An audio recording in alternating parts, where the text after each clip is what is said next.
গগৈয়ে প্ৰথম দুলীয়াজানত খেলে, তাৰপিছত নাহৰকটীয়াত খেলে, তাৰপিছত খোৱাঙত আহে। আৰু এইবাৰ যদি খোৱাং হাৰি যায়, অহাবাৰ মোৰ সমষ্টিতে গুচি যাব নেকি? এক জেগাত থাকিব নোৱাৰে, কিবা আছে ওৰ পৰা ত'ত ঘূৰি থাকিব। হিমন্ত বিশ্ব শৰ্মাই যোৱাকালি আমি দেখিছোঁ যে মোক লৈও তেওঁ বিভিন্ন কথা বতৰা কৈছে, তুচ্ছ তাচ্ছিল্য কৰিছে। আৰু চৰকাৰী অনুষ্ঠানত চৰকাৰী ধন খৰচ কৰি ব্যক্তিগত আক্ৰমণ, মানুহৰ মাজত মানুহক এটা নিম্ন ৰুচিৰ কথা বতৰা চৰ্চাৰ পিছত অসমৰ ৰাইজে উপলব্ধি কৰিছে যে তেওঁ নিজেই নিজকে কৈ দিছে, মই মুখ্যমন্ত্ৰী হ'বলৈ উপযুক্ত নহয়, মই এগৰাকী অনুপযুক্ত মুখ্যমন্ত্ৰী, মই এগৰাকী নিম্ন ৰুচিৰ এগৰাকী মুখ্যমন্ত্ৰী। তেওঁ এতিয়া তেওঁৰ যিটো কাম কাজ এইবোৰে তেওঁৰ ইমান আমি এই কথা তেওঁ প্ৰমাণ কৰি দিলে যে তেওঁ মুখ্যমন্ত্ৰী হ'বলৈ উপযুক্ত মানুহ নহয়, তেওঁৰ নিজৰ কাম কাজে প্ৰমাণ কৰি দিলে।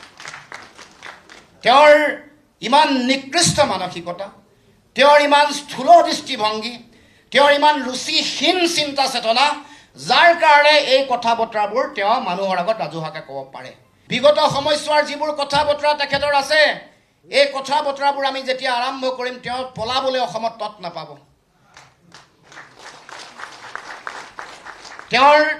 তেওঁ কেনেকৈ সদৌ অসম ছাত্ৰ সন্থাৰ পৰা বহিষ্কাৰ হ'ব লগা হৈছিল, কেনেকৈ তেওঁ গৈ ৰাতিৰ ভিতৰতে নিজক আপোচ কৰি কেনেকৈ কংগ্ৰেছত যোগদান কৰিলে, তাৰ আগত তেওঁ আলফাৰ নামত কি কি কৰিলে, ছদ্মবেশী আলফাৰ নামত কি কি কৰিলে, সেই সকলো কথা মানুহে জানে।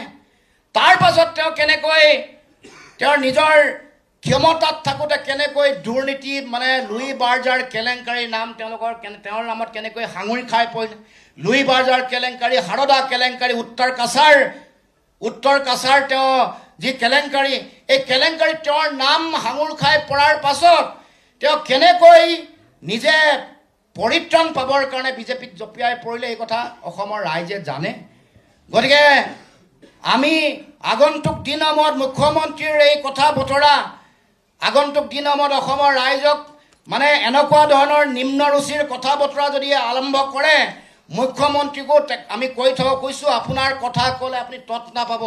অচিনাকি মানুহৰ ৰাজনীতি, চিনাকি ৰাজনীতি কৰাৰ পাছতো আপুনি ব্যক্তিগত আক্ৰমণৰ যি লক্ষ্য কৰি লৈছে, যি ধৰণৰ নিম্ন ৰুচিৰ কথা বতৰা আৰম্ভ কৰি অসমৰ সমাজ আৰু গণতান্ত্ৰিক পৰিৱেশটো যিধৰণে বিনষ্ট কৰিব খুজিছে, ভাবিছে যে এই কথা বতৰাৰে বেলেগ এটা দিশত ডাইভাৰ্ট কৰিব পাৰিব ইছ্যু। আমি আমাৰ যি মৌলিক কথা, সেই কথা বতৰাবোৰ আমি কেতিয়াও পাহৰি নাযাওঁ।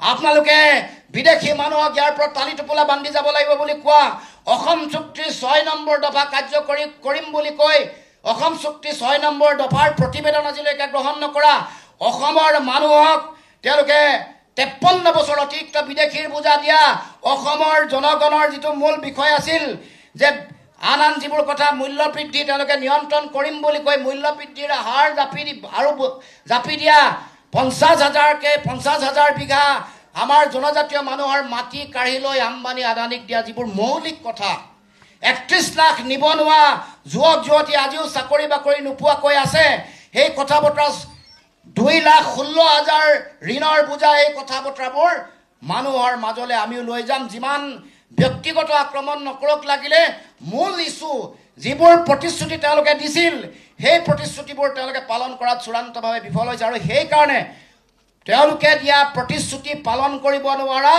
ব্যৰ্থতা ঢাকিবৰ কাৰণে এনেকুৱা ধৰণৰ তৰল স্থূল কথাৰ আলোচনাৰে মানুহক যাতে গোটেই সকলোকে ব্যস্ত কৰি ৰাখিব পাৰে, তাৰ কাৰণে এই কথা বতৰাৰ আশ্ৰয় লৈছে। কিন্তু আমি লক্ষ্যৰ পৰা বিচলিত হোৱা নাই, নহওঁ। আৰু সেইকাৰণে এনেকুৱা ধৰণৰ কথা বতৰাৰ মাজত সীমাবদ্ধ কৰি ৰাখিব খুজিলে তেওঁক সুধিব লাগে যে অসমৰ আটাইতকৈ ভাৰতবৰ্ষৰ ৫খন উন্নত ৰাজ্যৰ ভিতৰত অসম হ'ব বুলি কৈছিল, হ'ল নে নাই হোৱা?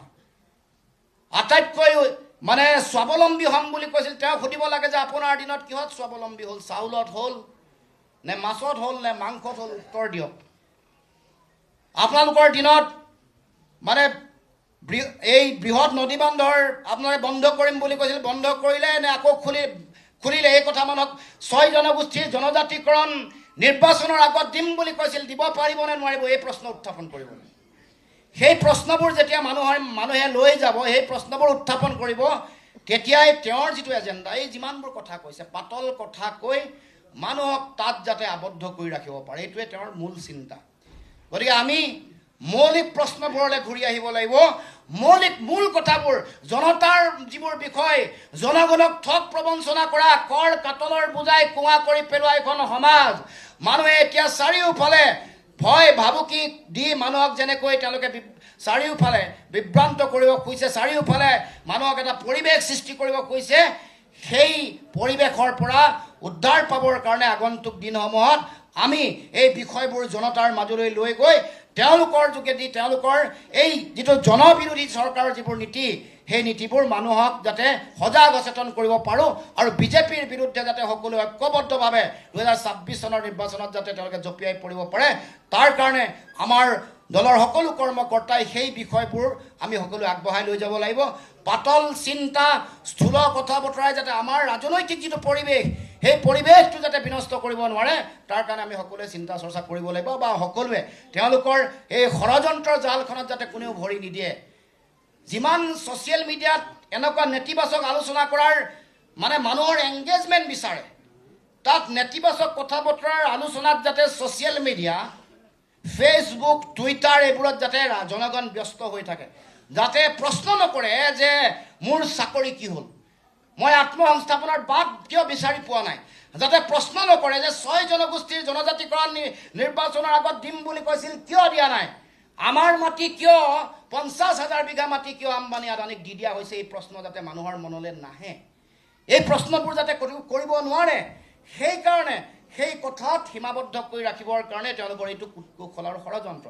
এটা বিষয় উলিয়াই দিয়ে, সেই বিষয়টোক যাতে 5 দিন চলি থাকে, তাৰপিছত আৰু এটা নতুন বিষয়, কিন্তু মূল বিষয়বোৰৰ আমি প্ৰশ্ন আনিব লাগিব। উজনি অসমত যেতিয়া কৈছে যে চাহ বাগিচাৰ মানুহৰ প্ৰতি আমি নেকান্দো বুলি কৈছে, ক'ব লাগিব যে আপোনালোকে কান্দে, আপোনালোকে বিধানসভা নিৰ্বাচনৰ আগত চাহ বাগিচাৰ মানুহৰ হাতে হাতে মাটিৰ পট্টা দি দেখুৱাওক। যিটো আমি দাবী কৰি আহিছিলোঁ, আমাৰ দাবী যে বিধানসভা নিৰ্বাচনৰ আগত চাহ জনগোষ্ঠীয় মানুহ, খিলঞ্জীয়া মানুহৰ হাতত যিসকলে বসুন্ধৰা 1, 2 আৰু 3ত মাটিৰ পট্টা বনায়, তেওঁলোকক পট্টা দি দেখুৱাওক। তথ্য সহকাৰে কথা বতৰা কৈ তেওঁলোকে এই বিষয়বোৰত যদি তেওঁলোকক আমি জব্দ কৰিব পাৰোঁ, তেতিয়া নিশ্চিতভাৱে অসমৰ ৰাইজ সাজু হৈ আছে।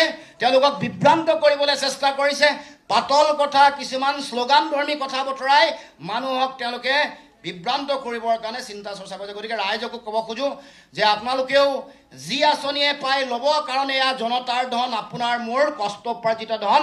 দিন ৰাতি একাকাৰ কৰি শৰীৰৰ ঘাম মাটিত পেলাই কৰ দিছোঁ, খাজানা দিছোঁ, তাৰ পইচাৰে আমাক আঁচনিৰ ধন দিছে, তাৰ কাৰণে আমাৰ মগজটোক কিনিব নোৱাৰিব, বিবেকক কিনিব নোৱাৰিব।